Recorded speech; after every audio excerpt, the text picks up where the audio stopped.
Yeah, so traditionally the blue economy has really referred to all economic activities that goes on the water or in the water, such as fisheries, but it could also be underwater cables, shipping, etc. So when it comes to the ocean, we know that the biggest threat is really because of pollution, overfishing, and habitat destruction. But it also offers a lot of opportunities that services that the ocean can provide. If it's healthy, they can provide those services. So when we look at the ocean, we're not thinking there's going to be a lot more opportunities. So we should also learn from what the mistakes we've done on land and not just move them out to the ocean. So what the regenerative blue economy means, it's not enough to stop at sustainable blue economy, because it doesn't mean like you're fishing or extracting fisheries in terms of basically it's an extractive industry. So by regenerative, it's not just a fish stock that can replenish itself, it's really looking at how could we integrate like small scale aquaculture into protected areas, look at the multiple benefits, but also to be inclusive and to work at different level.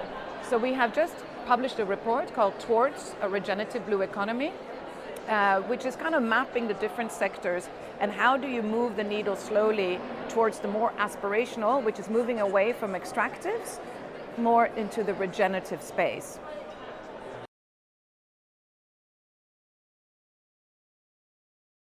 So IUCN has been working to protect the high seas, the coastal seas, as well as the deep sea for decades.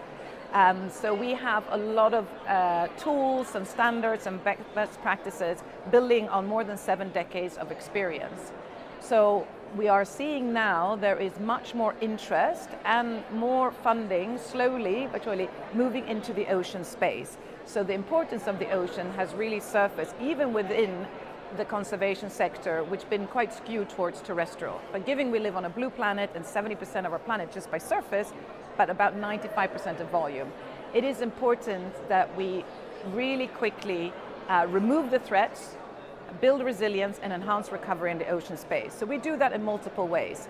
We work on the global policy arena, so the IUCN is a permanent observer to the United Nations General Assembly. So there we really work to provide a voice of nature, or the voice of the ocean, so to say, to influence this multilateral, whether it's the negotiation on plastic treaty or the treaty on biodiversity beyond national jurisdiction. That's where we put that voice. But we also work on the practice to policy and always believe that you need to have some ground truthing. So what we are doing, in addition to the standards that we have developed, we are also offering granting mechanism basically to build technical assistance of developers, entrepreneurs. We put out ocean challenges. So we have established a Blue Natural Capital funding facility, which is really there to try to build a pipeline of investable project, a nature project that can be investable. In addition to that, we also realized that we need to accelerate. So we have a Blue Carbon Accelerator Fund, which means that grantees can apply for some grants, to readiness grant to kind of basically get started and prepare, and then a grant to implement. And the idea is then that there will be follow-up investments once they are investable.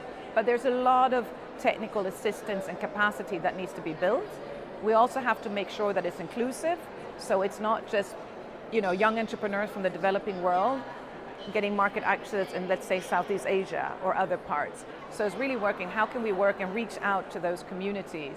So, and also recognizing there is a lot of entrepreneurship and indigenous knowledge within indigenous peoples, organizations and local communities, and we really need to harness that.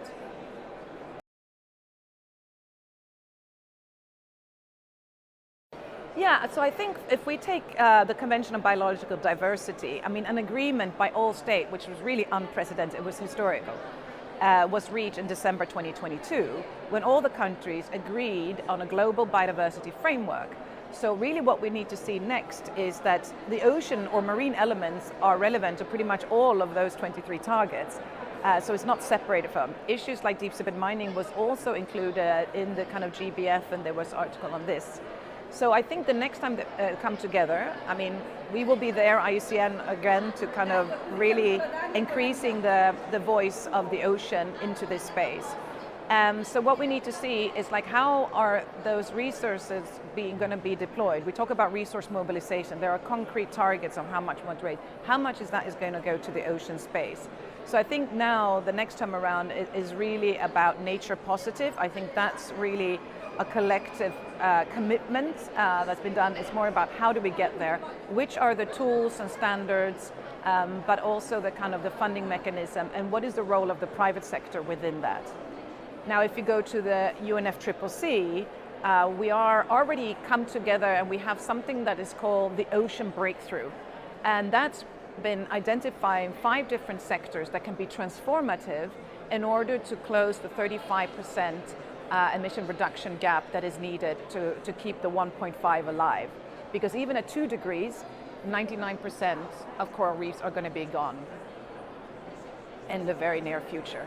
So it's very present, it's very urgent. So what we will do is that in Baco, we really want to see that there is a more greater uptake of ocean into the global stock take. We want to see more commitment, more blue nature-based solutions entering into that space.